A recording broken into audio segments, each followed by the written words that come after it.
Welcome back to the party package. Today we are talking about Game 3 of the Oilers versus the Calgary Flames, if you couldn't tell by the thumbnail and the title of the video. I hate when YouTubers do that, when they say, like it's a mystery of what's going to happen today, but it's the name of the video. It's so irritating. It's so stupid. But anyways, okay, yes. Game 3 happened last night. The Oilers won, taking the series lead 2-1, which no one expected to happen after Game 1 of the series, 9-6. Oh my God. But the Oilers have finally come back. They lead the series now. And why did they win this game? Well, they won because Calgary once again showed why they are the frauds of the NHL, including the Avalanche, but I already went over them. But the Flames were unable to get the puck out of their zone until the third period. It was finally them, but before that, the first two periods of the game was just all Oilers, and not like in a extreme domination fashion, but just enough where the puck was always in their end. The Flames never got a good chance. And, I mean, they got one, but Smith was on fire for when they needed him to be in this game, but he didn't need to be that much. So he did it. I mean, that's what you want from a goalie. The goalie's purpose to give you a chance to win. And Smith kept them. I mean, he didn't really need to do a whole lot, but when he needed to, he got the job done, especially with one spectacular save. But I think that was more of just the player not doing his job at being good at scoring goals. But anyways, I have more jerseys than this. I just haven't changed them because I'm lazy. So I'll fix that next time. And it's annoying the way I do it, but don't worry about it. But let's talk about these goals. So goal 1, Zach Hyman from, I don't know, gets it right above, like, right around this area right here. And I'm blocking it. God damn it. Right here. I'm not flipping you off. I'm here. There we go. Right here. He's shooting it from, like, here past Markstrom, far side. That's a tough goal. They're all rushing down the ice. 3 forwards and 3 defensemen. Like, there's a man for every guy, but the defensemen don't keep... Calgary's defense is what killed them today. Because not only were they not able to clear the puck out of the zone, but all the goals, especially all of Evander Kane's goals, which is why I'm wearing Shark stuff today, is because the defense could not contain the Oilers. So Hyman's goal was kind of just like, I don't want to say a nothing goal because it wasn't a nothing goal, but like it's nothing special, you know. It's the type of goal you would see in the regular season. This is not a playoff goal. They did not need to fight for this goal. They did not need to put their blood, sweat, and tears into fighting for this goal. They just went down the ice and shot it and past Markstrom. I don't know who you blame for that one. Is it defense? Is it offense? Or is it the goalie? I don't know. But anyways, first off, let's talk about Kane's first goal. He scored a natural hat trick in the second period, and let's break these down because there's a few things. Because I used to play as defense, so I notice this is the type of things that I look for when I'm watching games and goals and stuff. So what happens? I need to figure out a good way to do this. How do I do this? Like this? Oh, that's way better. I think that sounds good. So, what happens here is, let me step back. There we go. That looks better. So, goal number 1 for Kane. Is this the one where he comes out of the penalty box? No, that was his last goal. So, Kane, oh my God. Okay, so, so they go rushing up the ice, right? McDavid, of course, is the guy rushing up the ice. So, they're going down the ice, rushing in. This defender here, right? McDavid's rushing into the zone, and Kane is going in with him on the rush. The problem with the defense here is that the defense for Calgary, instead of staying... So this guy's doing his job well. Markstrom's here watching McDavid because he has to. You need to pay attention to McDavid. The problem is that Calgary's defense on Kane is they stay when he's here, they're behind him. And there's two of them. It wasn't just one, it was two defensemen. So McDavid comes in, and this defenseman lays out to try to block it, but McDavid is able to skate it past him and pass it across to Kane, who's right here and gets it and does he fakes shooting this way, comes this way, and backhands it in. But these two defensemen don't try to stop him. They stay behind him and they stop skating.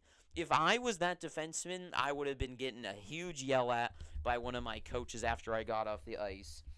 Because those are the type of goals that can be stopped. Because all they had to do, especially in the NHL, is for Kane to just be stick lifted, to be in front of him, just get your stick out in front of him.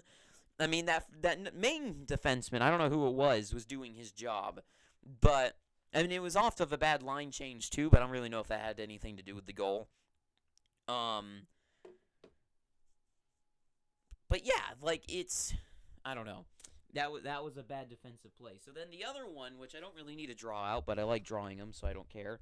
So the other one is, once again, McDavid goes down the ice, and all four defensemen all get sucked in to this guy, on McDavid, and Kane is once again coming in, and all he has to do is feed it across, and it beats all of them. It beats all three defensemen. I mean, look at that. If you can't understand what I'm trying to say off of that, I don't know. You needed mental. It's the Calgary once again can't stop anything McDavid. And it's not like McDavid. It's because they gotta respect McDavid. You gotta respect that he is the star of the show.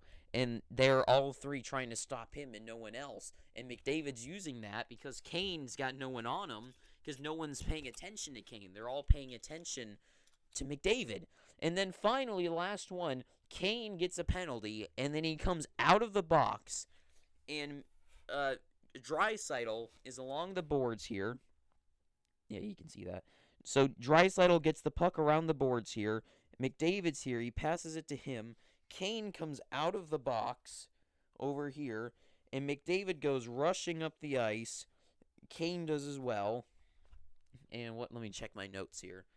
And then once again, the defenseman just it's the same thing. It's the same story. It's literally the same goal as his first one, because he rushes in, he passes it, not there, but whatever. And Kane goes forehand, backhanded in. And it's just ridiculous. I need to get like a stand or something to draw on here. But it's ridiculous because the Calgary's defense could not stop anything, and not in like an onslaught way. This was not like they were just standing still. Well, one of them was. But this isn't like Calgary wasn't able to stop anything. This wasn't like domination, passing the puck back and forth, weaving in between them. This was just Calgary's ineptitude to stop anything on the rush. It was the rush that killed them. All 4 goals were on the rush down the ice. And the Flames had no response. The third period, they came out with some fire. Funny, right? Candle. They came out with some fire, and Smith was there to stand tall. I had to leave where I was when we were watching the game, so I didn't get to see their final goal. But I'm sorry, I don't really care because the Flames are frauds. Because every year, the Flames have this stacked unit of a team to go out there and strike with, and every year they fail. And you know why they fail? Because they're frauds. Calgary every year is the same story, is that they've got this remarkable team, 3 40-goal scorers, which is insane that they have 3 40-goal scorers. That's insane. That is literally insane. They got 120 plus goals from 3 guys. That's great. But they show that these guys are not playoff contenders like the Maple Leafs. The Maple Leafs were not playoff they played strong this year, but the Flames are just like them, that they are the players that they're built upon are not playoff contenders.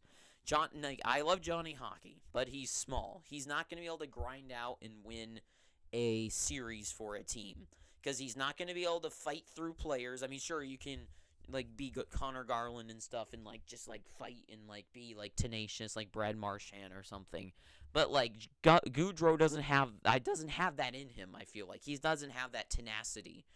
And Tkachuk does. He is a playoff contender. Matthew Tkachuk he's a good piece for the playoffs because he's got size. He is the future of that team. And Lindholm could too, but Lindholm to me is kind of like he would be. I don't think the Flames are like the team that he fits on really well. I feel like he would be real. I mean, this is a weird thing, but like I feel like he would be better suited towards like a Tampa Bay or like even the Penguins for some reason, or like he doesn't seem the way the Flames are built, he doesn't really seem like he's a fit for that team, which is like he scored 40 goals. What are you talking about? Well, I feel like he needs to be like he is either a second line player or he needs to be the first line goal scorer on a team. And I mean the same thing could be said about all those guys. I don't know. I'm weird.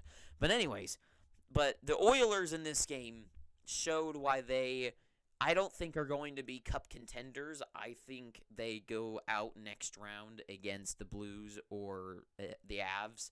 I just don't see either way. Like they don't have. I think they're almost there. I think if they keep this team next season for the most part, like Kane, as long as Kane plays like a god again, and Hyman, I think they have all the pieces. They just need to have like a couple, like one or two better. They need like one more solid defenseman, not like Darnell Nurse or Duncan Keith or whatever. Like I think they need like one more defenseman that is like top defenseman. They need to get an offense. I don't really know if it's an offensive defenseman really, but just like someone to be that. I mean, they have Tyson Barrie who is that for them, but I feel like they need someone like a Cale Makar, which I know you know what I'm trying to say. They need someone to be like the powerhouse to be scared of back there, like a Hedman. And then I think they need one more. They need something. They're missing that one piece that every playoff team has. And that's like that one, I don't know. See, now that I'm talking about it, they have all that. I don't know. Anyways, let me get to what I was going to try to say is what do these two teams need to do to win this series and maybe go on to win the Stanley Cup? For the Flames, all of their depth and all of their pieces need to show up. They need those 40-goal scorers to be scoring 40 goals. Obviously not 40 goals, but I mean they've got a ton of snipers on this team, and they don't have none of. I mean, they're not showing up, but they're not scoring as they should be. They should be just ripping shots on net and being vicious to play against, but they're not, and that's because they're frauds. But if they are, they need to play like their regular season team. And then for the and Markstrom isn't playing bad, but neither of these teams are going to win the Stanley Cup, just like the Rangers and the Canes. These two series, the winner is not going to win the Stanley Cup. That's just not what's going to happen. It's going to be the Lightning at this point. It's going to be the Lightning versus either the Blues or the Avalanche. I don't know which one of those yet, but it's going to be one of those two teams winning the Stanley Cup, which I'm all for. But the Oilers need, I mean, I guess I could just say play the way they've been playing, but if you're going to have a tough time beating the LA Kings and you're going to have lose 9-6 to the Calgary Flames, they're just not ready. They're just not ready, and I don't know if this team is ready. There's some teams like the Maple Leafs and like Edmonton here that are just not built. And Calgary, Edmonton, all the Canadian teams are just not built to win the Stanley Cup. I don't know why, but they're just not built. Their core is just not gonna win them the Stanley Cup. And it's unfortunate. I watched it all the years watching the Sharks, that their core just could not win the Stanley Cup. And I've been there because I understand that, like, I don't, it's just like everything seems to be right. It just, you can't pull it off. And it just happens. So, this wasn't much of a breakdown, really, because to be honest, I don't care about either of these two teams. The game was interesting and fun to watch. But, I mean, there's not much to talk about other than Calgary's defense was unable and will be unable, if they go past this series, to stop anything, really. Their defense isn't strong, and their offense is their superpower, but it's not showing off enough. And they're playing against a 41 Mike Smith, or whatever old he is. It's unreal. So, I guess that's all I have to say, other than I want to name this segment something. I don't know if I should call it, like the hockey package. I'm usually really good at naming things, but I just can't come up with a name right now. So if anyone wants to, like, chip in and throw out an idea or try to inspire something for me to think of an idea, I'll probably come up with a name. But yeah, I don't know. This series, my prediction at this point is the Oilers are going to win. Maybe Calgary squeaks in one more game, but I'd be totally not surprised if this goes in 5. I would not say 7. I don't think this is going to go 7 unless, like, Mike Smith is out and, Koskinen comes in. Maybe Koskinen just absolutely just can't take anything. Maybe go 7. I don't know. But I think Oilers win this in 5, maybe 6. Doesn't go 7. Calgary definitely doesn't win. And then the Oilers go on and they'll lose to the Blues or the Avalanche. That's my prediction. But anyways, I guess if you've enjoyed watching this video, you can pick up your free subscription by hitting that red subscribe button and then click the little tiny ding-a-ling bell next to it. Leave a thumbs up, not a thumbs down. Don't do that. And if you've got any opinions, comments, concerns, reviews, feedback, rants, whatever the hell else I usually say, leave them in the comments and tell me, who do you think will win this one, and do you think the team that wins this series has a chance of winning the Stanley Cup? And I guess until next time, I have been the party, and thank you for watching. Ta-ta for now. Why did I say that? I usually just say ta-ta for now, not thank you for watching. Whatever. Goodbye.